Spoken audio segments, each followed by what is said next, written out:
Hello നമസ്കാരം. വലിയ problems ഒന്നും ഇല്ലാണ്ട് ഒരു 12 അവർ നൈറ്റ് ഷിഫ്റ്റ് കഴിഞ്ഞു. ഇപ്പോൾ വീട്ടിലോട്ട് വരാൻ വേണ്ടിയിട്ട് നല്ല ഹാപ്പിയാണ്. കാരണം അമ്മയുണ്ട്. നൈറ്റ് ഷിഫ്റ്റ് കഴിഞ്ഞ് വന്നിട്ട് 6 അവേഴ്സ് കണ്ടിന്യൂസ് ഉറങ്ങാൻ പറ്റുക എന്ന് പറഞ്ഞാൽ അതിൽ പരം എന്ത് ബ്ലെസ്സിങ്സ് വേണം അല്ലേ? ഇത് അനോറ ബേബിക്ക് എന്നെ കണ്ടപ്പോൾ എക്സൈറ്റ്മെൻറ്റ് കണ്ടോ? ശരിക്കും നൈറ്റ് ഷിഫ്റ്റ് എന്നെ ഫിസിക്കലി മെൻ്റലി ഫാമിലി ലൈഫിനെയും പലപ്പോഴും അഫക്റ്റ് ചെയ്യുന്നതായിട്ട് എനിക്ക് തോന്നാറുണ്ട്. എന്നെ സംബന്ധിച്ച് ഏറ്റവും വലിയ ബ്ലെസ്സിങ്സ് എന്ന് പറഞ്ഞാൽ ഈവനിങ് ടൈമിൽ അച്ഛനും അമ്മയും മക്കളും എല്ലാവരും ഒരുമിച്ച് ഫാമിലി ആയിട്ട് സ്പെൻഡ് ചെയ്യുക, ഒരുമിച്ച് കിടന്ന് ഉറങ്ങാൻ വേണ്ടി പറ്റുക, അതിലും വലിയ ബ്ലെസ്സിങ്സ് വേറൊന്നുമില്ല എന്ന് വിശ്വസിക്കുന്ന ഒരു വ്യക്തിയാണ് ഞാൻ. നൈറ്റ് ഷിഫ്റ്റ് കഴിഞ്ഞ് കഴിഞ്ഞാൽ ഞാൻ ഡെയിലി ഫുൾ ഉറങ്ങാറില്ല കേട്ടോ. ഞാൻ ഉറങ്ങിക്കഴിഞ്ഞാൽ എന്നെ കാത്തിരിക്കുന്ന എൻ്റെ മക്കൾക്കും എൻ്റെ ചെടികൾക്കും ആരും ഇല്ലാണ്ടാവത്തില്ലേ.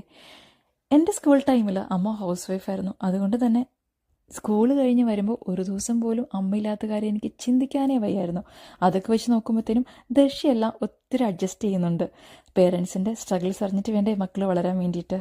ഇതെല്ലാം പറഞ്ഞതുപോലെ